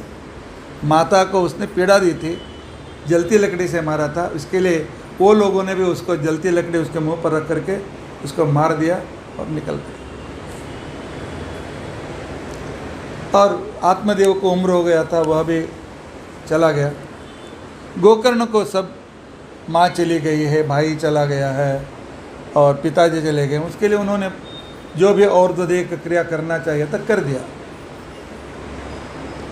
बाद में ऐसा सोचा घर तो खाली पड़ा हुआ है गांव में, किसी गरीब को दे दें, मैं तो संचार में हूँ। तो समझ करके अपने गांव आया, रात बन गई थी, रात हो गई थी, 8:30 बज रहे थे। तो घर के पास जाता है, घर और कम से कम 200-300 फीट यार्ड पर घर था। एक बहुत दुर्गंध आ रहा था। किसी से पूछा कि आत्मदेव का घर कहाँ, यहीं पर है ना। उसने कहा वहाँ जाकर के क्या करोगे, वहाँ जो उसका लड़का मर गया उसके बॉडी को भी किसी ने नहीं निकाला। तब से वहाँ कुत्तों का, ये सियारों का, ये सब जन गए, सब पूरा का कूड़ा कचरा ही है, वहाँ जाकर क्या करोगे। तो उसने सोचा ठीक है, सुबह होने के बाद साफ गिव करा करके किसी को दे देंगे। लेकिन उसने रास्ते में एक पेड़ के नीचे सोने की कोशिश कर रहा था, उसे कानों में सुनाई दिया, भूख भूख, प्यास प्यास, संकट हो रहा है, किसी तरह से मेरे संकट को दूर करो, किसी तरह से मेरे प्यास को दूर करो। तो उसने अपने ज्ञान दृष्टि से देखा एक अकराल विकराल स्केलेटन, अकराल विकराल व्यक्ति। तो उसने पूछा आप कौन हो। उसने कहा गोकर्ण पहचाना ने, मैं तुम्हारा भाई धुंधुकारी। तुमको ये प्रेत जन्म क्यों मिला। प्रेत का मतलब होता है ना वहाँ ना यहाँ, धोबी का कुत्ता, ना घर का ना घाट का। क्योंकि ये शरीर तो जला देते हैं, और और्ध्वदेह का क्रिया ठीक तरह से नहीं हुआ है, वो शरीर भी नहीं मिलता है। इसे अंतर पिशाची बोलते हैं। वह अतृप्त आत्मा यहीं पर घूमते रहते हैं, कभी कभी किसी के यहाँ जा कर के उनको पीड़ा देते हैं। और जिस वंश में ऐसे लोग हो गए हैं, उन वंश को यह पीड़ा रहता ही है। वो लोग उनके यहाँ में आकर में उनको पीड़ा देते रहते हैं, क्योंकि उनको भूख लगती है, प्यास लगती है, लेकिन शरीर नहीं। कैसे खाएं, कैसे पिएं। कहीं पर गटर में इधर इधर, तो प्यास दूर करने के लिए ऐसा करते रहते हैं। तो गोकर्ण ने विचार किया, मैंने तो भाई का भी और्ध्वदेह क्रिया की थी, उसको सद्गति मिलना चाहिए था, क्यों नहीं मिला। क्या सद्गति से भी कुछ ऐसा रह जाते हैं क्या। नहीं, उस प्रश्न का उत्तर मुझे चाहिए, नहीं तो कल सुबह नहीं होगा। उसने अपनी तपस्या से कालगति को रोक दिया। तब ब्रह्मा जी उसके सामने प्रकट हो गए। कहा देखो तुम्हारे भाई का पाप कितना था, और्ध्वदेह के क्रिया करने पर भी उसका पाप नहीं गया है। अच्छा, मुझे मेरे भाई का उद्धार करना है तो क्या करूं। एक काम करो, 7 दिन भागवत का प्रवचन करो, भागवत सप्ताह करो। तुम स्वयं बोलने के लिए तैयार हो, नहीं तो कराओ, सुनो, भागवत 7 दिन उस व्यक्ति के लिए सुन करके वह पुण्य उसको दे दिया तो उसका प्रेतत्व चला जाएगा। अर्थात भागवत श्रवण हम इस जिंदगी में हम करेंगे तो, भागवत श्रवण करेंगे तो हमारे बाद में हमको दुर्गति नहीं मिलती है, सद्गति इतना नहीं, अगले जन्म मनुष्य का जन्म भी हमें प्राप्त होता है। इसके लिए भागवत श्रवण करना अत्यंत आवश्यक है। एक स्वार्थ को दूर करके भक्ति प्राप्त करने के लिए, अज्ञान को दूर करके ज्ञान प्राप्त करने के लिए, मोह को दूर करके वैराग्य प्राप्त करने के लिए, और इस जन्म में पाप को नष्ट करके मरने के बाद भी अच्छा जन्म प्राप्त करने के लिए, अच्छी गति, अच्छा जन्म प्राप्त करने के लिए हमें भागवत का श्रवण अत्यंत आवश्यक है। भागवत का श्रवण क्यों करना चाहिए, शास्त्रों में कहा गया है। और भगवान को प्राप्त करने के लिए बहुत दूर जाने की ज़रूरत नहीं है, भगवान यहीं पर है, हमारे हृदय में ही है। हर एक के हृदय में भगवान है। भगवान के बिना कोई जिंदा भी नहीं रह सकता, लेकिन उसको भगवान समझना बहुत जरूरी है।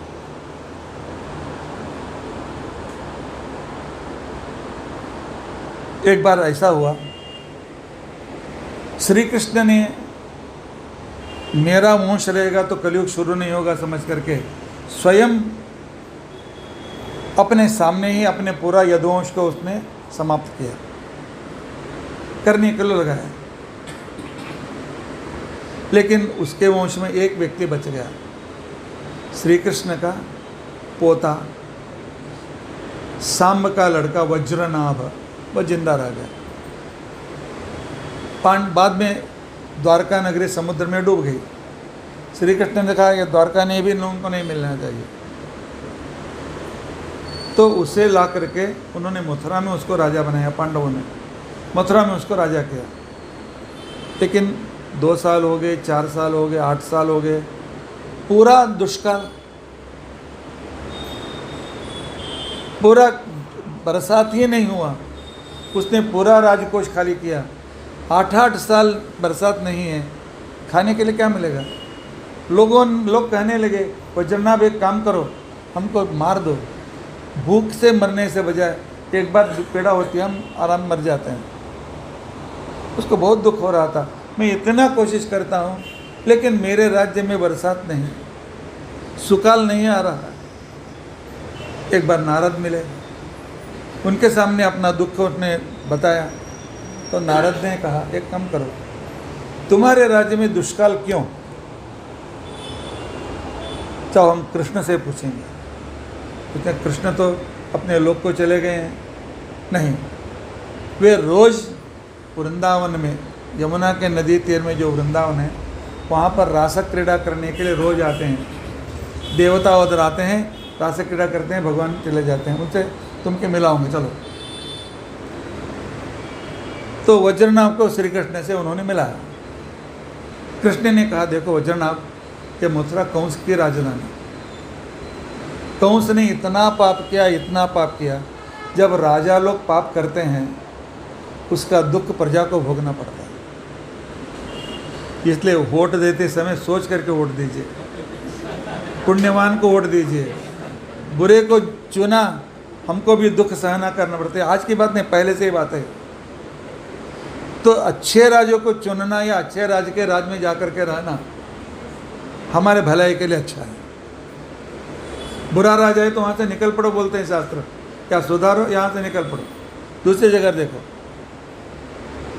राजा कालस्य कारणम, भीष्माचार्य जी ने महाभारत में कहा है, राजा के अधिकारी जितने बुरे होते हैं प्रजाओं को उतनी पीड़ा सहन करना पड़ता है। तो एक काम करो कि उसका पाप इतना है, उस पाप को दूर करने के लिए हर एक के घर में मुझे आकर के स्थापना करो। जहाँ भगवान है वहाँ पाप नहीं रहता। तुम्हारे मथुरा में हर एक घर में मैं आना चाहिए, ऐसे व्यवस्था करो। तो वो जनाब क्या कहा, तुम्हारा मूर्ति लगाऊं? नहीं, एक काम करो, मैं जाते समय मेरा पूरा अंश मैंने एक अंश भागवत में रख के गया हूँ, एक अंश गोपाल मंत्र में मैंने रखा है, और मैं परमधाम को चला गया हूँ। जिस घर में भागवत ग्रंथ है वहाँ पर श्री कृष्ण का निवास है, वह श्री कृष्ण का मंदिर है। चाहे तुम मूर्ति को स्थापन करो या न करो, फोटो रखो या ना रखो, भागवत जो ग्रंथ है हर एक के घर में रहना जरूरी है। उतना खर्चा कौन करेगा? कुछ नहीं। गीता प्रेस गोरख का 50 रुपये में, 200 रुपये में, 150 रुपये में भागवत ग्रंथ मिलता है। जो व्यक्ति रोज एक श्लोक, उसका अनुवाद गीता प्रेस गोरखपुर से इंग्लिश अनुवाद मिलता है, हिंदी अनुवाद मिलता है, कन्नड़ अनुवाद मिलता है और मराठी अनुवाद मिलता है भागवत का, 2 भागों में 150 मेरे ख्याल से 300 में पूरा भागवत अर्थ के साथ मिल जाता है। घर में लाकर रखो, रोज़ जब भी समय मिलेगा कम से 1-2 श्लोक उसका अनुवाद पढ़ो। घर नहीं, हमारा मन भी मंदिर बन जाएगा। इसके लिए जहाँ पर भागवत रूपी श्री कृष्ण जिसके मन में है, भागवत रूपी ग्रंथ जिसके घर में है, वह मंदिर, घर मंदिर बनेगा, उनका मन भी मंदिर बनेगा। तब दुष्ट शक्ति हमको पीड़ा नहीं दे सकते हैं, इविल पावर से हमको पीड़ा नहीं होती है।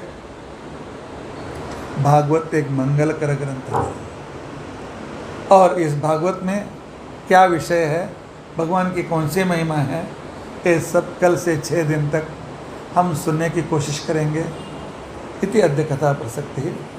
हरे राम राम राम हरे हरे, हरे कृष्णा कृष्ण कृष्णा हरे हरे, हरे राम राम राम हरे हरे, हरे कृष्णा कृष्ण कृष्ण हरे हरे। श्री कृष्णार्पणमस्तु।